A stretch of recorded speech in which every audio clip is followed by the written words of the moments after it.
In today's video, I'm going to teach you how to delete a page in DocHub. We'll walk through the process from the very beginning, so it's easy to follow, even if you're new to the platform.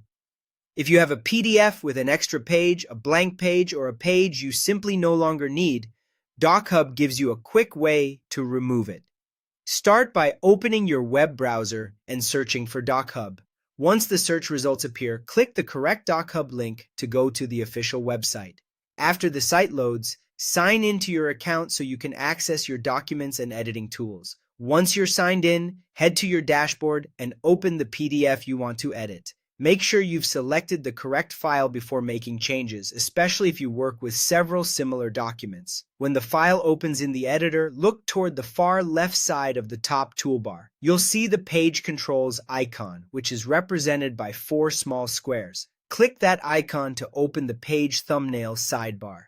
This sidebar gives you a visual overview of every page in your PDF, which makes it much easier to manage larger documents. Scroll through the thumbnails until you find the page you want to remove. Take a moment here to confirm the page number and content, since deleting the wrong page can be frustrating if you're working on an important file. When you found the correct page, hover your mouse cursor over that page's thumbnail.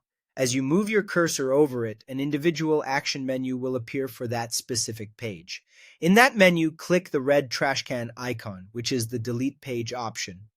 After you click it, DocHub will show a pop-up confirmation window. This is an important final check because the platform is asking you to confirm that you want to permanently erase the page. If you're sure, click delete in the pop-up window to confirm the removal. At that point, the page will be deleted from your PDF. It's a simple process, but it helps to move carefully and double-check before confirming, especially when editing multi-page documents.